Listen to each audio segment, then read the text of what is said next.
বেলা তখন 12টা। বাইরে রোদ চোখ ঝলসানো, ঝাঁঝালো তাপে চামড়া পুড়ে যায়। হাঁটা থামিয়ে 2-3 মিনিটের জন্য দোকানের কোনো জিনিস নিতে দাঁড়ালে রোমকূপ নুন জলের স্রোতে গা ভেজায়। মুখের ঘাম আঁচলে মুছে নেয় কালো দুটো হাত। 50 গ্রাম 5 ফোড়নের ঠোঙাটা মুঠোয় নিয়ে হাঁটা ধরে। ঘামে গরম বাতাস লেগে জ্বালা করছে শরীর। উঁচু বিল্ডিংয়ের তলায় যতটা ছায়া পাওয়া যায় তাই ধরে ধরে হাঁটে ক্ষয়ে যাওয়া চপ্পলের দুটো পা।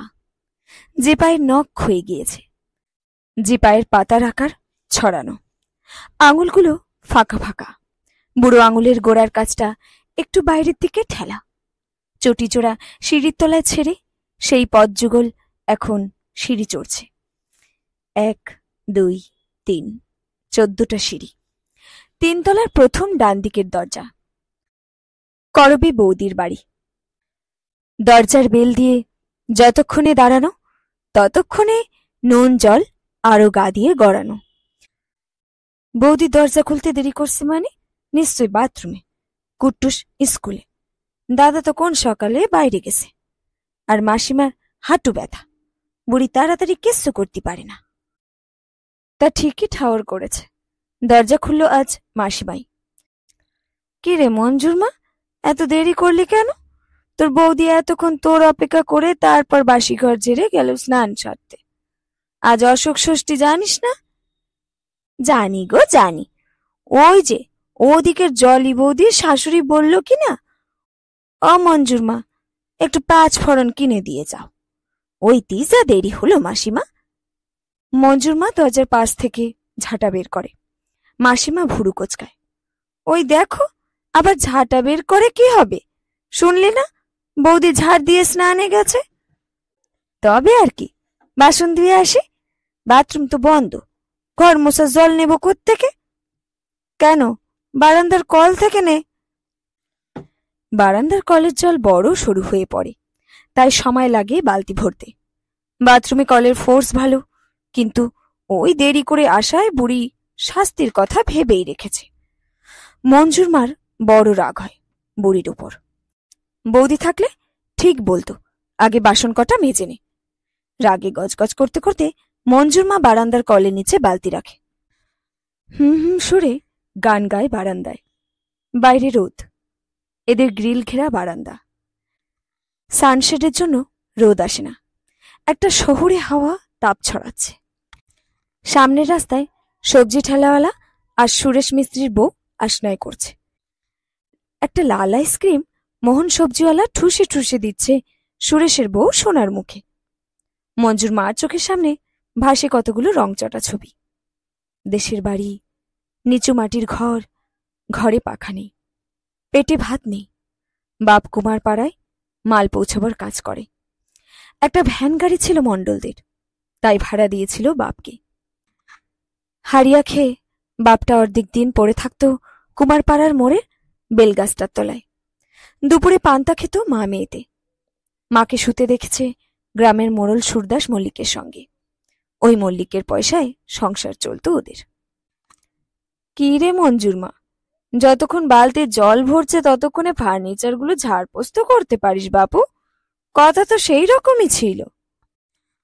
মঞ্জুর মা মুখ বেঁকায়, বালতিতে নেতা চুবিয়ে নিংড়ায়, আর মনে মনে আওড়ায়, মর বুড়ি, মরতেও পারিস না, মর মর। থাকিস তো মেয়ের বাড়ি, তাতে এত খবরদারি কিসের, বজ্জাত শয়তান। বিড়বিড় করে মঞ্জুর মা। বাসন মাজে রান্নাঘরে। রান্নাঘরে ছোট্ট সিঙ্ক, নল খুলে বাসন ধুয়ে অন্যমনস্ক ভাবে। মাথার চুল বেয়ে ঘাম চোখে পড়ে, জ্বালা করে চোখ, সুরসুর করে গায়ের কয়েকটা জায়গা। কানে আসে বৌদির গলা, মোবাইলে কথা বলছে। গলার স্বরে কি আহ্লাদ! নিশ্চয়ই বরের ফোন। টাকলা বর, অমন সুন্দর গরনের বউ পেয়ে আর পিরিত ধরে রাখতে পারি না। এই, তুমি মনে করে আজ কিন্তু আখের রস খাবে। তোমাদের অফিসের নিচে বসে না? না না না, আমার জন্য আনতে হবে না। ধ্যাত, এই আজ তাড়াতাড়ি ফিরছো কিন্তু। আজ আমার উপোসটাই। কি? যাও, কথা বলবো না। তুমি না এই গরমে? না। ঘরে মাসিমা আছে বলে বৌদি ফোনের সঙ্গে মিশে রান্নাঘরের কোন এক আশ্রয়ে জোগাড় করে প্রেম করছে। মঞ্জুর মা মনে হচ্ছিল জোর চেল্লিয়ে বলে, ওরে আমার ন্যাকা চণ্ডী, বরকে ঘরে আসতে দিয়ে তারপর প্রেম কর, যত সব, এদের দিতে হয় খিস্তি। ফোন রেখে করবী বৌদি বলে, মঞ্জুর মা একটু বসো তো, একটা লাড্ডু দিচ্ছি, একটু জল দিয়ে খেয়ে যাও। মনে খুশি হলেও মুখে তা প্রকাশ করে না মঞ্জুর মা। মেঝে লুটিয়ে বসে পাখার তলায়। বেশি খুশি আর কৃতজ্ঞতা দেখালে এরা সে সুযোগে বাড়তি কাজ করিয়ে নেবে। একটা লাড্ডু হাতে দেয় করবী। মুখে অসন্তোষ প্রকাশ করে তা হাতে নেয় মঞ্জুর মা। মুচকি হেসে বলে, কাল রাত্রিরে মঞ্জুর বাবা এই লাড্ডুর একটা বাক্স এনেছিল গো বৌদি। ওর মালিকের দোকানে কালী পুজো হয় কিনা, তাই এনেছিল। সে লাড্ডু আমার মঞ্জু যদি একটা দাঁতে কেটেছে। বলে কিনা আমার ছানার মিষ্টি ভাল লাগে, ওই বেসনের মিষ্টি আমি খাবো না। তারপর ওর বাবা ওই রাতে বেরিয়ে মেয়ের জন্য একারি রসগোল্লা এনে আমায় বলে, কি মেয়ে পেটে ধরেছিলি মাইরি, একেবারে তোর মতন বায়নাবাজি হয়েছে। আমি বলি, আমি কবে বায়না করলুম গো? শুনে সে কি তার মুখটা হলো যে বৌদি, সে কি বলবো। বলে, তোর বায়না শুনতে শুনতে তো যৌবন গেল আমার। মঞ্জুর মা মুখে আঁচল চেপে হাসে। করবী হাসার ভঙ্গি করে মাত্র। মঞ্জুর মা উঠে পড়ে কাপড় ছেড়ে বলে, একটা প্লাস্টিক দাও না বৌদি, লাড্ডুটা বাড়ি নিয়ে যাই, এখন খাওয়ার মন নেই গো। মাসিমা সোফায় বসে আর চোখে তাকায়, বলে, কেন রে, বাড়ি গিয়ে লাড্ডুর বাক্সে ভরে রাখবি নাকি? শরীর মোচড়ে হাসে মঞ্জুর মা। তারপর রান্নাঘর ঘুরে নিজে একটা প্লাস্টিক বের করে আনে। লাড্ডুটা তাতে ভরে বাড়ির বাইরে বার হয়ে যায়। রাস্তার পাশের ভাঙা বাড়ি। মঞ্জুর দাদুর বাপ জমি কিনেছিল। ঠিকাদারের তলায় কাজ করত মানুষটা। সেই ঠিকাদার এক রাতে মদের নেশায় লিখে দিয়েছিল 1 কাঠা জমি। লোকটা পরিশ্রমী ছিল, তাই হয়তো দয়া দেখেছিল ঠিকাদার। তারপর বেড়ায় বাঁধা ঘর, ধীরে ধীরে ইট, সিমেন্ট, অ্যাসবেস্টার, তারপর ছাদও তুলেছিল কোনো এক পুরুষে। কিন্তু এখন যক্ষা রোগীর মতন সব যেন হাওয়ার দাপটে কেশে খসে পড়তে চায়।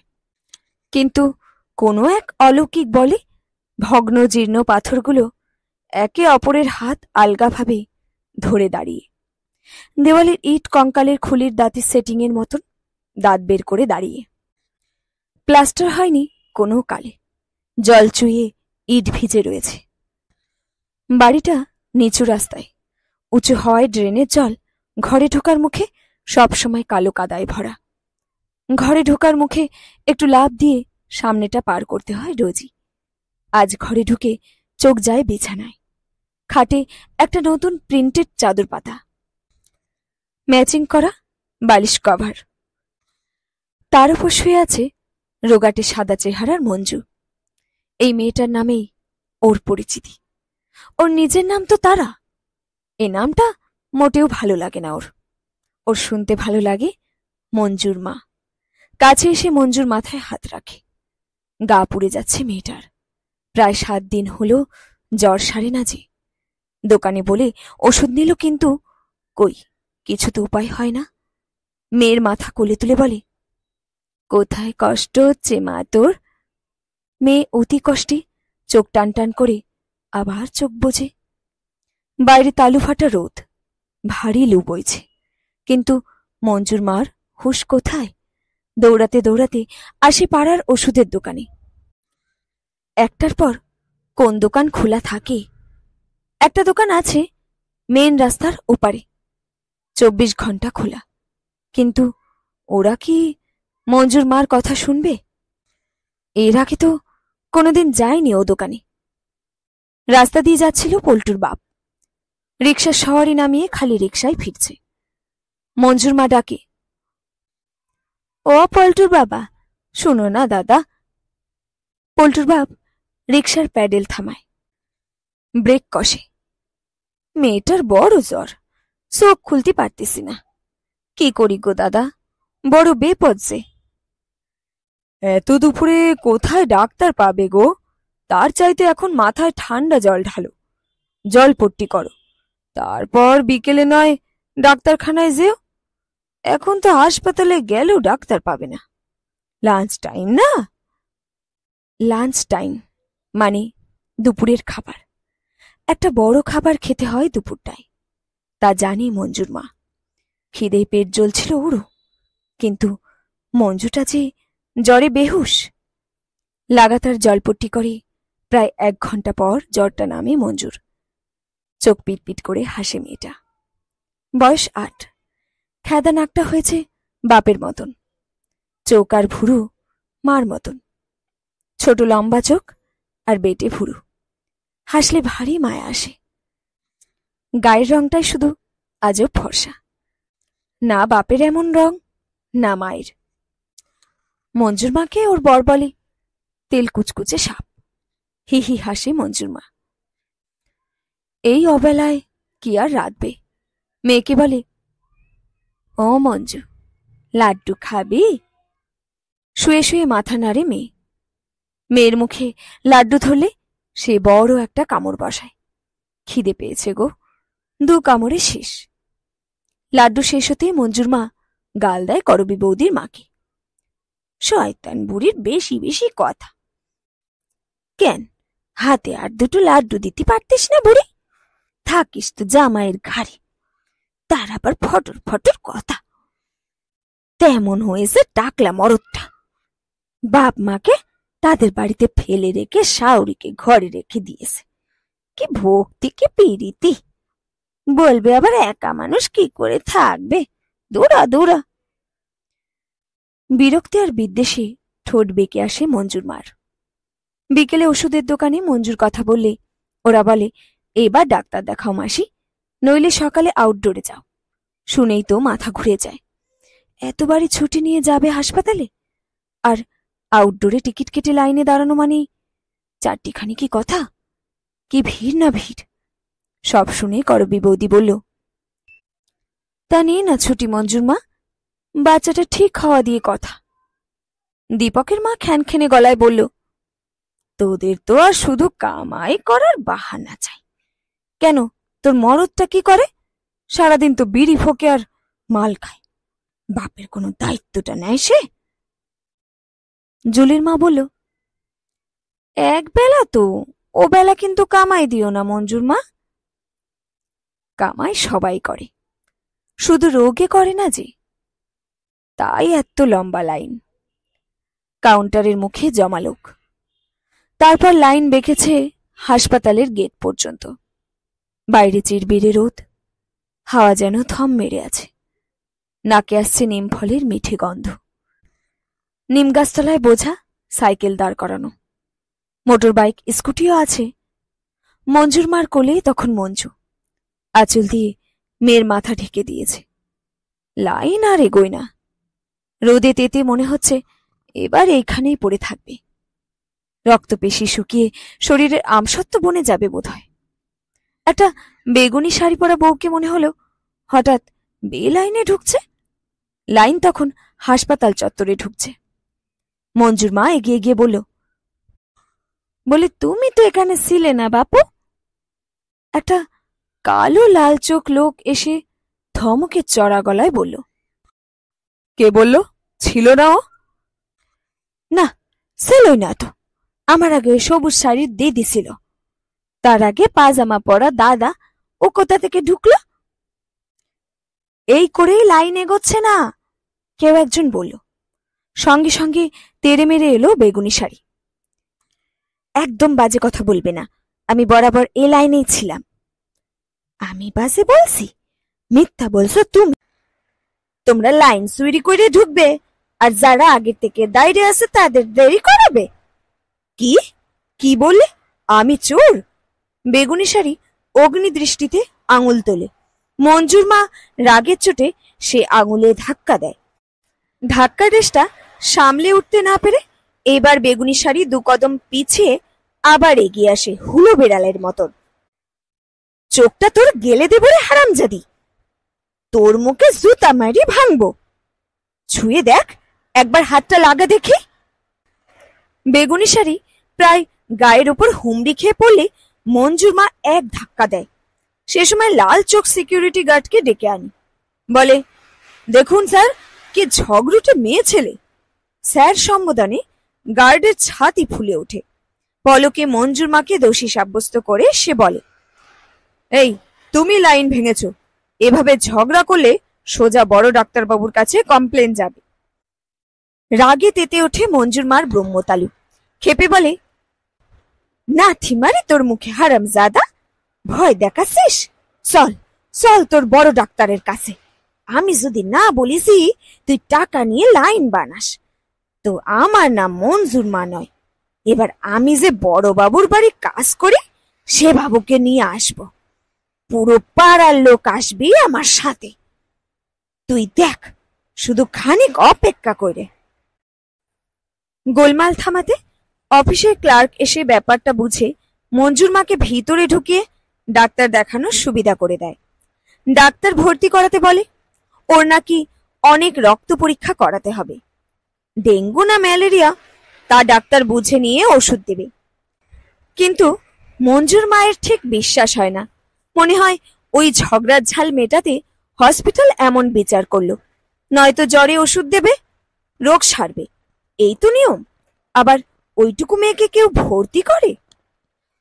মন বড় ভার মঞ্জুর মার, কাজে মন বসে না, হাতে টাকা নেই, মাস পেরোতে আরো যে 10 দিন বাকি। মেয়েটা হাসপাতালে পড়ে। ডাক্তার কি দেখে কে জানি, রোজই বলছে টেস্ট আছে, টেস্ট হবে, ওষুধপত্র দেয়, কিন্তু মেয়েটা যে দিন দিন লেগে যাচ্ছে বিছানায়।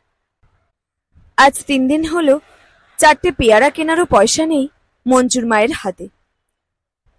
করবি বৌদিকে বললে বৌদি 200 টাকা ধার দিল, বাকি বাড়ি থেকেও দিল 50-100 করে। হাসপাতালে কিছু ফল আর ডাক্তারের বলা টনিক নিয়ে ঢুকলো আজ। এরা ওষুধ বাইরে থেকে কিনতে বলে, সব ওষুধ হাসপাতালে পাওয়া যায় না। টনিকটাই নিল 250 টাকা, আর 100 টাকায় 2টো আপেল, একটা কলা আর ডিম সেদ্ধ করে এনেছে। কিন্তু ওয়ার্ডে ঢুকে দেখে মেয়ের স্যালাইন চলছে। নার্স কানে লাগা গলায় বলল, মশার ওষুধ দাও না কেন বাড়িতে? মশারি টানিয়ে শোও না, ডেঙ্গু হয়েছে তো। সরকার থেকে এত সতর্ক করছে তবু হুঁশ নেই এদের। মঞ্জুর মা ভাবে, যাক, তবে ঠিক টাইমে হাসপাতালে এসছিল। টানা 7 দিন হাসপাতালে থেকে বাড়ি ফেরে মেয়েটা। মঞ্জুর মা ঠিক করেছে, এইবার থেকে প্রাইভেটে ডাক্তার দেখাবো, আর হাসপাতাল নয়। মেয়েটাকে কি কষ্টই না দিল, এই মোটা মোটা সুই, তারপর ওই অখাদ্য খাবার, তেমনি রাক্ষসী নার্সদের ব্যবহার। ডাক্তার বলে দিয়েছে রোজ মাছটা দেবে, পারলে দুধ আর ফল, নইলে শরীর যে ভেঙে যাবে। সে কথা করবি বৌদিকে বললে বৌদি বলল, তবে দুপুরে মাছটা আমার বাড়ি থেকে নিয়ে যাস মঞ্জুর মা। সে 1-2 দিন বৌদি দিল ঠিকই, কিন্তু এদের আবার মাঝে মাঝে নিরামিষ দিন পড়ে, শুক্রবার, শনিবার, আবার মঙ্গলবার। দুধ, ফল আর ভিটামিন ট্যাবলেট, রক্ত হওয়ার টনিক, এসব পয়সা কোথায় পাবে? নিজের হাতে টাকা থাকলে ইচ্ছে মতন মেয়ের সেবা করতে পারত। ভাবনা বোঝাই মাথা নিয়ে ঘর মোছে মঞ্জুর মা। চোখটা পড়ে সোফায় বসে থাকা কুট্টুসের দিকে। গরমের ছুটি, তাই আজকাল স্কুল নেই। কুট্টুসোর গলার রূপোর হারটা নিয়ে খেলছে। মোটা রূপোর হার, সঙ্গে এত বড় মহাদেবের লকেট। মঞ্জুর মা তাকিয়ে থাকে এক দৃষ্টিতে। ও বাড়ির মাসিমা বলছিল রূপোর দর এখন অনেক চড়া, তা কত দাম হবে লকেট সমেত হারটার? আন্দাজ লাগানোর একটা চেষ্টা করে মঞ্জুর মা। তারপর মনে মনে হেসে বাথরুমে বালতিটা রেখে আসে।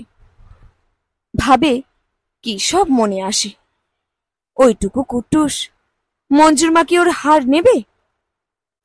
কিন্তু বেরোবার সময় পায়ের তলায় শক্ত কি যেন একটা বিঁধল। হাত দিয়ে দেখে সেই হারটা। কুট্টুস আর সোফায় নেই, হারটা মেঝেতে পড়ে। মঞ্জুর মার মনে হলো সারা শরীরে একটা কাঁপুনি বয়ে গেল। অদ্ভুত আনন্দে নেচে উঠল মনটা। ও নয়, অন্য কেউ হয়তো ভগবানই বলছে ওই হারটা নিতে, নইলে একটু আগে যা ভাবনা এসেছিল তা এখন সামনে। এদের অনেক আছে, একটা হার গেলে সামনের মাসে আর একটা গড়িয়ে নেবে। কিন্তু মঞ্জুর মার কি আছে? এদিক ওদিক দেখে হারটা আঁচলে বেঁধে নেয়, এরপর ছোটে বাড়ির দিকে। হার বিক্রির টাকায় মাংস, মাছ, মিষ্টি সব কেনে। শিব মন্দিরে গিয়ে পুজোও দিয়ে আসে। মেয়ে 7 দিনে চাঙ্গা, রোজ টনিক আর ভিটামিন পড়ছে। টাকাও ফুরায় 15 দিনে। মেয়ে কদিন হলো আবার মুরগির ঝোল খাওয়ার বায়না ধরেছে। মাসের শেষ, হাতে টাকা নেই মঞ্জুর মায়ের। জুলির মায়ের পার্সটা খোলা পড়েছিল ওদের টেবিলের উপর। মঞ্জুর মা ঝাড় দিচ্ছিল। ঘরটা ফাঁকা ছিল তখনকার মতন। সুযোগ বুঝে 500 টাকা টেনে নিল ফাঁক হয়ে থাকা পার্সের মুখ থেকে। মঞ্জুর মা শুনেছে বড় বড় বাবুদেরও নাকি সাইড ইনকাম থাকে, এটা ওরও তাই। এ তো ভগবানের ইঙ্গিত, নইলে গরিব মানুষের চলবে কেন? ভেবে একগাল হাসে মঞ্জুর মা। নিজেকে বাবুদের সঙ্গে তুলনা করতে পেরে খুশি মনে হয়। 2 দিন হলো করবী বৌদির বাড়ি বেলা করে যেতে হচ্ছিল। বৌদি ঘরদোর নিজেই ঝাড়পোছ করছিল। সামনে পুজো রেখেছে সত্যনারায়ণের। বৌদির আবার পুজো পাঠে মন বেশি। পুজোর দিন সকাল সকাল স্নান সেরে লাল পেরে সাদা শাড়িতে স্বয়ং লক্ষ্মীটি হয়ে তৈরি। পুজোর ঘরটার কাছে গিয়ে দাঁড়াতে মন চাইছিল মঞ্জুর মার, তাই দাঁড়িয়ে ক্ষণিক শরীর ঠান্ডা করছিল। করবী বৌদি শিবলিঙ্গ থেকে একটা বেলপাতা তুলে মঞ্জুর মার দিকে বাড়িয়ে দিয়ে বলল, এটা নে মঞ্জুর মা, আমি ঠাকুরের কাছে বলবো তোর যেন মতি হয়। শুকনো মুখে হাতে বেলপাতা নিয়ে মঞ্জুর মা জিজ্ঞেস করল, মতি হওয়ার কথা কেন বলছো বৌদি? কিছু কি ভুল করলাম? না, ঠিক ভুল বিচার করার আমি কে রে? তোকে জুলির মা যে ছাড়িয়ে দিয়েছে সে কথা তুই আমায় বলিসনি তো? করবী বৌদি পুষ্পপত্র সাজাতে সাজাতে বলে। মঞ্জুর মা পায়ের আঙুল দিয়ে মেঝে ঘষে। এ মাসের মাইনে দিয়ে জুলির মা বলল, আর আসতে হবে না, টাকা দিয়ে তো আর বাড়িতে চোর পুষতে পারি না। কথাটায় ঝেঁঝে উঠেছিল মঞ্জুর মা। চোর? চোর কাকে বলছো তোমরা? আমার সব হিসাব থাকে রে, তুই কি ভাবিস কিছু টের পাই না? আমার ব্যাগ থেকে 20টা টাকা কম থাকলে আমি বলে দিতে পারবো, সেখানে 500টা টাকা গায়েব। মধ্যবিত্ত পরিবারে 500 টাকার কত ভ্যালু তুই জানিস না। আমরা কষ্ট করে পয়সা উপার্জন করি রে, চুরি করে নয়।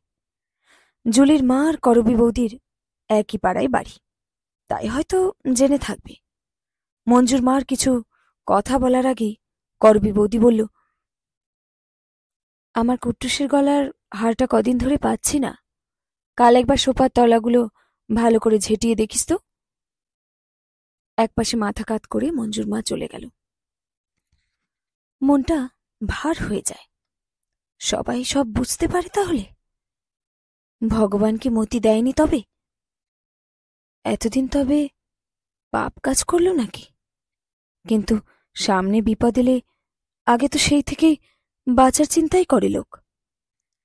দীর্ঘশ্বাস ফেলে ঘরে ঢোকে সামনের জমা পানাটা টপকে, আর ঘরে ঢুকে আতকে উঠে ঘরের অবস্থা দেখে।